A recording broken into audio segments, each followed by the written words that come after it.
Hi, I am sculptor Marlin Miller. We're here in my studio in Northwest Florida, and this is what I do. I've been a sculptor pretty much all my life. Grew up in a pig farm, in Iowa, and I recall my first sculptures when I was really young.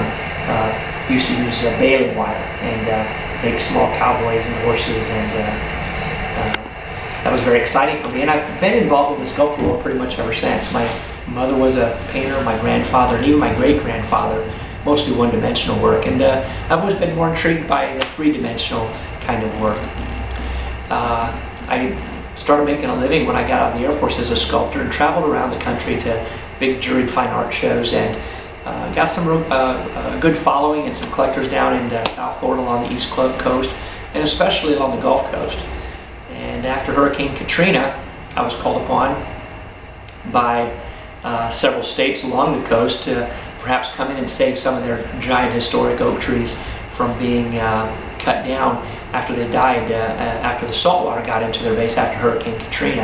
And so I spent about 3 years on about a 50-60 mile stretch and made some of these sculptures that now tower up over 3 stories high. In fact, now that everything is really starting to get rebuilt after Hurricane Katrina, it's one of the few things left down there that reminds people of the how serious and how massive that storm was.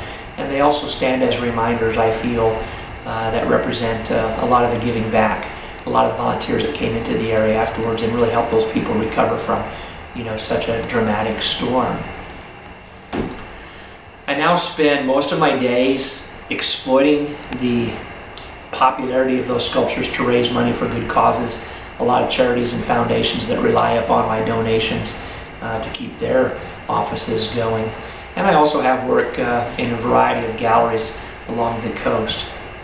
I was very fortunate as an artist to have gotten a lot of national publicity from places like the NBC Nightly News with Brian Williams, did a couple feature stories on my work, and along with CNN and ESPN. Pretty much all the networks have at one time or another over the last 5 or 6 years touched on the story.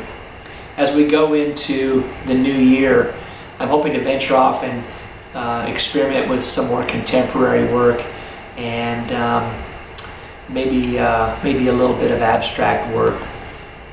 And I'm really excited about that. So please stay tuned to this website, and I'll keep my new work posted, and I thank you for visiting.